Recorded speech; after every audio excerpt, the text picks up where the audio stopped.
8BitDo is known for their solid controllers, but last year they took a large step away to take a crack at mechanical keyboards instead. It seemed a bit odd to me at the time, yet despite my skepticism, I found myself in need of a new keyboard a few months ago and decided to give theirs a shot. And I'm glad I did. For a mechanical keyboard well under $100, there's a lot to love about this one, and only a few small factors which may make some folks look elsewhere. Let's start from the top with the physical design of the board. Weighing in at over a kilogram, the board feels reasonably premium and sturdy on my desk, likely due to the aluminum plate inside and subtly textured plastic body. While I would love for it to have adjustable feet, the angle of the board feels comfortable for me to type on, and the rubber feet at the bottom keep the board nicely in place during intense typing sessions. Also on the bottom is a nifty magnetic slot to house the included 2.4G adapter when it's not in use.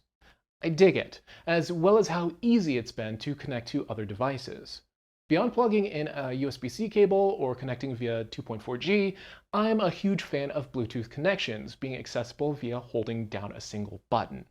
It's extremely simple and intuitive, which is exactly what I want out of a keyboard. All of which is great for a board that looks so nice. Appearance, of course, will depend entirely on your personal aesthetics, but I love the NES theme 8BitDo's created here. The beige and dark gray dye-sublimated keycaps feel nicely understated and allow the shock of red in the escape and macro keys to really pop. I do wish the legends on the dark gray keycaps were a bit lighter to make them easier to read at a glance though. Even now, I find myself having to squint a bit to decipher the button cluster on the far right. Not great. Of course, appealing design is nothing if the keys don't feel good to use. 8BitDo's using clicky Kale box whites here, and I've no complaints myself. The light touch of the keys feel great for someone like me that spends most of his days writing scripts, both in Word and Visual Studio Code. If I had two complaints, it's that they're a bit loud to use during video calls, and I'm not a huge fan of the spacebar's thwack.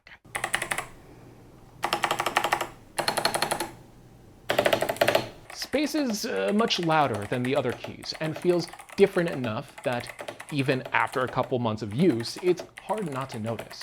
Still, it's not entirely a deal breaker, and if I ever get tired of these switches or want to pad my spacebar a bit, both the keycaps and switches are able to be removed and replaced. So far, so good. If nothing else, this is a reasonably priced mechanical keyboard that feels nice and will look appealing to any folks interested in its retro aesthetic. Admittedly, there are plenty of those on the market these days though.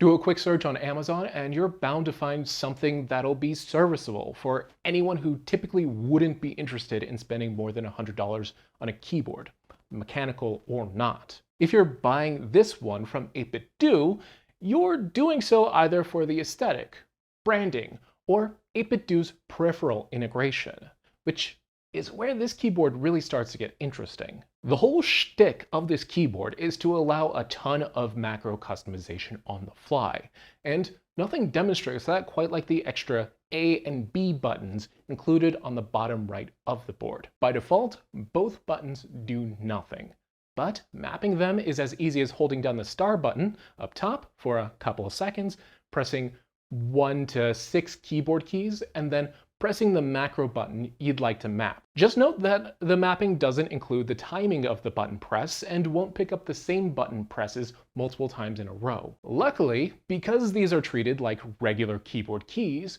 there doesn't seem to be any compatibility issues with various software. In emulators, they only register when mapped to a key, and, at least in my experience, will only apply as the first key in the input string. That's particularly important when we talk about the expansion slots up top. Each of the 4 3.5mm jacks can connect to extra external peripherals, with each jack connecting to up to 2 buttons apiece. So far, 8BitDo advertises just a handful of compatible peripherals.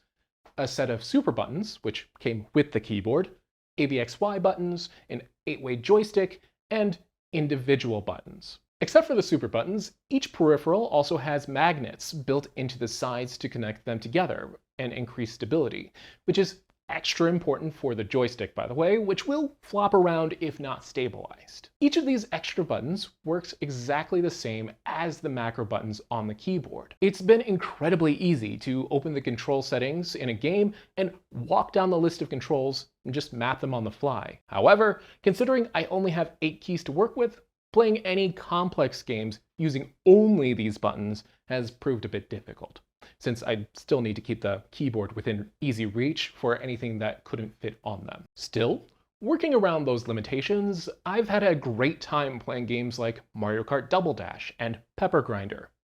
After a brief adjustment period, it felt great to re-experience both games in an unfamiliar way.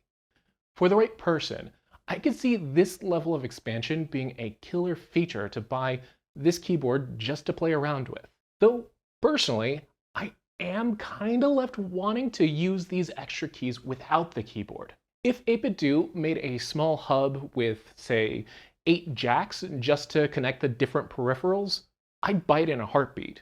Because ultimately, the main issue I have with expansion here is that I still need to place the keyboard somewhere on my desk, even when I don't need it. Of course, ditching the keyboard would also mean losing out on easy remapping. But that's where the 8BitDo Ultimate software tool comes in. Alongside managing firmware updates, the app provides a full graphical interface to verify key presses and remap keys as wanted. All changes here are stored in a new profile activated by pressing the 8BitDo logo on the keyboard. Meaning, if you want to map everything you need for work and then create a separate mapping specifically for gaming, you totally can. The only real downside is that the software's Windows only, and only works when the keyboard's connected with a USB-C cable. Still, it's a minor inconvenience overall for the keyboard, considering I can still easily remap macros without the app.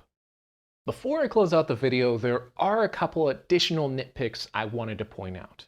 The first is very minor, but I hate the volume knob. It doesn't seem to work in Bluetooth mode and doesn't have a center in all other modes. It's definitely functional, don't get me wrong. It's just that I'd love the volume to set to 50% when the knob is pointing straight ahead, and it doesn't consistently do that. The second, bigger issue is that this keyboard doesn't have backlighting. For me, that's mostly fine since I'm going to be using it either during the day or in a brightly lit room, 90% of the time. However, if you're someone looking to pick up one of these for gaming, it's going to be awkward to use in a primarily dark room, especially if you opt for one of the darker colorways on offer. Neither of these issues are exactly deal breakers for me, but they might be for you. There are certainly other options on the market where you lose out on expansion, but get a couple more macro buttons instead of a volume knob, or full RGB lighting, if that's your sort of thing. I'm thinking the type of person truly interested in this keyboard is the kind of person who already owns 8BitDo products, really loves the aesthetic of the design, or is really interested in the potential modularity of the extra ports up top. Those, on top of getting it for only $85, are all the reasons I decided to pick up the keyboard for myself. And in the end, I'm incredibly happy that it turned out to feel so good to use. Those are my thoughts though. Now's the time when I ask for yours. Are you interested in picking up 8BitDo's keyboard but have additional questions? Or have you already bought one and have thoughts of your own you'd like to share? Let me know down in the comments. As always, if you found this video helpful or informative, go ahead and click the like button to let me know, and then get subscribed for future video game tech reviews in the near future. I'll also have a link to the keyboard down in the video description if you're interested in picking one up. Anyway, that's gonna be all for this video. Thank you so much for watching all the way until the end, and until next time, catch you later.